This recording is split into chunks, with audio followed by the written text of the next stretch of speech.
नागपूरमध्ये आजपासून हिवाळी अधिवेशनाला सुरुवात होते आहे आणि त्याच्यामुळे राज्यभरातील सगळेच महत्त्वाचे नेते सध्या नागपुरामध्ये आहे। आणि असं असताना एक गुप्तचर संघटनांकडूनची माहिती मिळालेली आहे, ते म्हणजे नागपूर जे आहे ते सध्या हाय अलर्टवरती आहे। आणि आपण पाहत आहोत की या ठिकाणी आपण विधान भवनाच्या परिसरामध्ये आहोत आणि याच ठिकाणी ऑपरेशन सिंदूर नंतर जैश ए मोहम्मद यांच्याकडून खरं तर घातपाताचा धोका असल्याचा एक इशारा जो आहे तो खरं तर देण्यात आलेला आहे। आणि त्याच्यामुळे सध्या नागपूर जी आपली उपराजधानी आहे ती सध्या हाय अलर्टवरती आहे। आपल्याला माहिती आहे की सध्या नागपूरमध्ये हिवाळी अधिवेशन आहेच, मात्र त्याच्यासोबत RSSचं मुख्यालय असेल, रेशीमबाग असेल किंवा विविध धार्मिक जी स्थळं आहेत ती सुद्धा खरं तर नागपूरमध्ये आहे। आणि त्याच्यामुळे नागपूरमध्ये कायमच जे ते आपल्याला अनेक ठिकाणी गर्दी पाहायला मिळत असते। आणि अशा वेळी विधान भवनामध्ये खरं तर मोठा एक बंदोबस्त जो तो पोलिसांनी खरं तर लावलेला आहे। या ठिकाणी आपण पाहिलं तर बॉम्ब शोधक जे पथक आहेत ते खरं तर या ठिकाणी आहे, CCTV आहेत, परत ड्रोनच्या द्वारे खरं तर नजर ठेवली जाणार आहे। आणि ह्या सगळ्या परिस्थितीमध्ये आपण पाहत आहोत की एक मोठा फौजफाटा पोलिसांचा तो खरं तर या ठिकाणी लावण्यात आलेला आहे।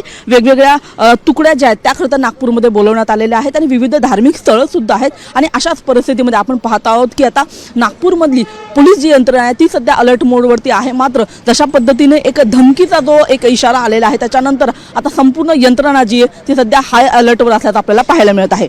कॅमेरामन राकेशसह मी रुपाली बडवे, साम TV नागपूर। देश विदेशातील प्रत्येक घडामोडींचे लाईव्ह अपडेट मिळवण्यासाठी आता साम टीव्हीच्या सर्व सोशल मीडिया प्लॅटफॉर्मला लाईक, फॉलो आणि सबस्क्राईब करा। तसंच सर्व नोटिफिकेशनसाठी बेल आयकॉन प्रेस करायला विसरू नका।